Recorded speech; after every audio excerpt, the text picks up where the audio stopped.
అందరికీ నమస్కారం. పక్షవాత వ్యాధికి మెరుగైన వైద్యం అనేటువంటి అంశాన్ని గురించి మనం ఈ వీడియోలో తెలుసుకోబోతున్నాం.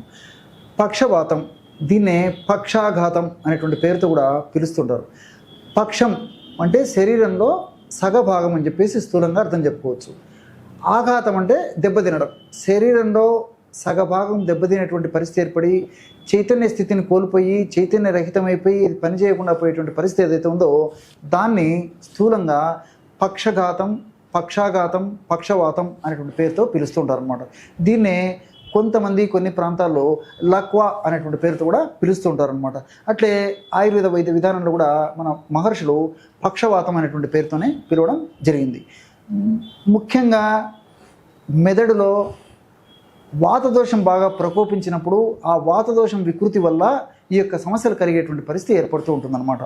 అట్లే మరి ఆధునికంగా మనం ఆలోచించినట్లయితే ఈ యొక్క పక్షవాతం ఎందుకు కలుగుతుందంటే ప్రధానంగా 2 కారణాల వల్ల ఈ యొక్క పక్షవాతం కలుగుతుంటుంది.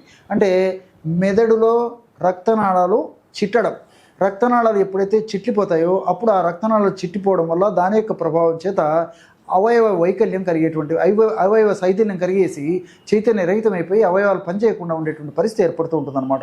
రక్తనాళాలు చిట్టడం ఇది కొద్ది శాతం మందిలోనే కలుగుతుంటుంది. ఎక్కువ శాతం మందిలో మాత్రం రక్తనాళాల్లో రక్తం గూడు కట్టడం వల్ల జరుగుతూ ఉంటుందన్నమాట. కాబట్టి రక్తం గూడు కట్టడం వల్ల ఎక్కువ శాతం మందిలో కలుగుతూ ఉంటుంది.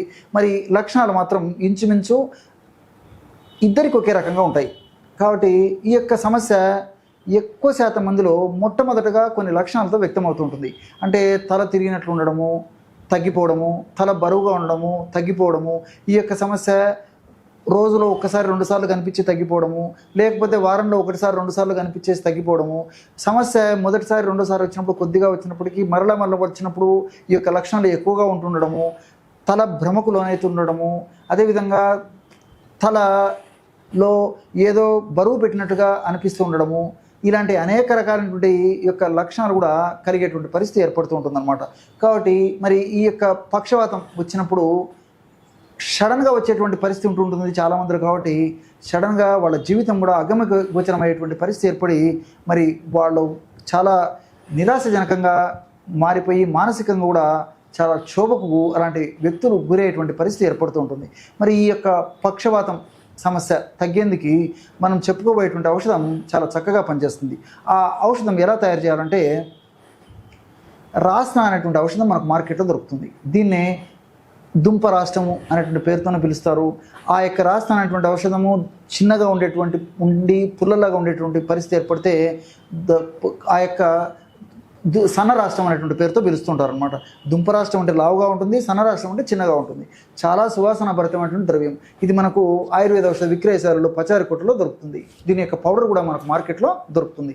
ఈ యొక్క రాసిన చూర్ణము ఒక 20 గ్రాములు తీసుకోండి. అట్లే రెండవ పదార్థం అక్కల కర్ర, బాగా నిదానంగా రాసుకోండి. రెండవ పదార్థం అక్కలకర్ర. అక్కలకర్ర కూడా చాలా సమర్థవంతంగా ఈ పక్షవాతాన్ని తగ్గించేందుకు అద్భుతంగా పనిచేస్తుంది అనమాట.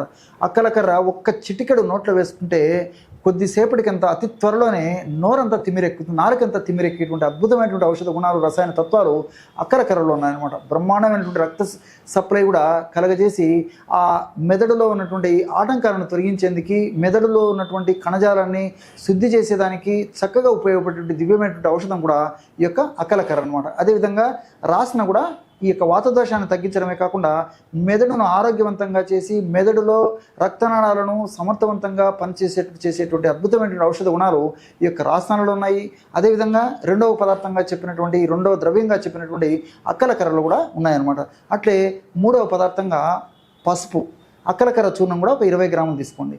పసుపు, స్వచ్ఛమైనటువంటి పసుపు తీసుకోవాలి. పసుపు కొమ్మలు దంచి చూర్ణం తయారు చేసుకొని ఒక 20 గ్రాములు పసుపు కొమ్మల యొక్క చూర్ణం తీసుకోవాలి. ఈ 3 పదార్థాలు కలపడం వల్ల 60 గ్రాముల ఔషధం రెడీ అయిపోయింది. ఈ 60 గ్రాముల ఔషధం మనకు 1 నెలకి సరిపోతుంది. కాబట్టి ఉదయం ఆహారానికి ఒక 15 నిమిషాల ముందు ఒకసారి, రాత్రి ఆహారానికి ఒక 15 నిమిషాల ముందు ఒక్కసారి, ఉదయం 1 గ్రాము, రాత్రి 1 గ్రాము తగినంత తేనెతో కానీ, లేకపోతే కాస్త పాలలో కలిపి కానీ, లేకపోతే కాస్త మజ్జిగతో కలిపి కానీ, అలా కాకపోతే ఒక 50 ml వాటర్లో కలిపి కానీ ఎలా వీలైతే అలాగా ఈ యొక్క ఔషధాన్ని వాడుకోవచ్చు.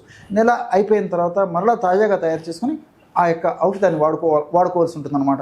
ఇలా వాడుకోవడం వల్ల చాలా సమర్థవంతంగా శీఘ్రమే సత్వరమే ఈ యొక్క ఔషధాలు పనిచేసేసి చక్కటి చైతన్యాన్ని తీసుకొచ్చేసేసి మరలా సమస్య పునరావృతం కాకుండా కూడా నేను చెప్పినటువంటి ఔషధాలు సదా మన దేహంలో ఉంటూ సదా కాపాడుతూ సదా రక్షిస్తూ ఉంటాయి. మరి ఇలాంటి అనేక రకాలైనటువంటి ఔషధాలు నేను అనుభవపూర్వకమైన ఔషధాలు అందరికీ ఉపయోగపడుతుంది, లక్షలాది మందికి ఉపయోగపడతాయనేటువంటి సదుద్దేశంతో ఎన్నో ఏళ్ళు కష్టపడి చక్కటి ఇలాంటి అనుభూతమైనటువంటి ఔషధాలను కూడా సేకరించి పుస్తక రూపంలో ప్రచురించి పాఠకులకు అందజేయడం కూడా జరిగింది. అలాంటి పుస్తకం పేరు ఔషధ మొక్కల్లో ఆరోగ్య రహస్యాలు. మరి ఈ పుస్తకం చూడడానికి చాలా చిన్నగా ఉంటుంది, ఖరీదు కూడా చాలా తక్కువగా, వెల కూడా చాలా స్వల్పంగా ఉంటుంది. కానీ ఇందులో ఉన్నటువంటి కంటెంట్ మాత్రం చాలా విలువైనటువంటి కంటెంట్ అనమాట. కాబట్టి అవసరమైనటువంటి వాళ్ళు ఇలాంటి పుస్తకాన్ని కూడా దగ్గర పెట్టుకుంటే ఇలాంటి సమస్యలకు ఎన్నో రకమైనటువంటి పరిష్కార మార్గాలు కూడా ఇలాంటి పుస్తకాల్లో కనిపిస్తాయి. కాబట్టి మరి క్షేమదాయకమైనటువంటి ఇలాంటి పరిష్కార మార్గాలని మీరు సద్వినియోగం చేసుకోవడం వల్ల చాలా చక్కటి ఉపయోగం కలుగుతుంది. మరి ఈ పుస్తకము ఆన్లైన్లో దొరుకుతుంది. అదేవిధంగా పుస్తక విక్రయశాలలో కూడా ఈ పుస్తకాన్ని మీరు తెప్పించుకొని అందులో ఉన్నటువంటి విజ్ఞానాన్ని మీరు సక్రమంగా సద్వినియోగం చేసుకొని చక్కటి ఆరోగ్యాన్ని మీ సొంతం చేసుకోవచ్చు. చూశారు కదా ఎటువంటి ఔషధ యోగాన్ని పక్షవాతం అనేటువంటి సమస్య తగ్గేందుకు మీరు ఈ వీడియోలో తెలుసుకున్నారో. మరొక వీడియోలో మరొక అంశంతో మళ్ళీ కలుద్దాం. అంతవరకు నమస్కారం. మీ చిట్టిపొట్ల. ఆయుర్వేద, గిరిజన మూలిక మరియు పారంపర వైద్యం చేసే ప్రతి ఒక్కరూ మా ఛానల్ ద్వారా మీ విద్యను ప్రజలకు తెలపాలనుకుంటే మా నంబర్కి కాల్ లేదా వాట్సాప్ చేయండి. మీ దగ్గర ఉన్న ఆయుర్వేద మరియు హెర్బల్ ప్రొడక్ట్స్లను మా ఛానల్ ద్వారా ప్రజల్లోకి తీసుకువెళ్తాం. వీడియో కనుక మీకు నచ్చినట్లయితే లైక్ చేయండి, షేర్ చేయండి. మరిన్ని వీడియోస్ కోసం మా ఛానల్ని సబ్స్క్రైబ్ చేయండి. మీ అభిప్రాయాలు మాకు కామెంట్స్ రూపంలో చెప్పండి. మరిన్ని వీడియోస్ కోసం మా ఛానల్ని సబ్స్క్రైబ్ చేయండి.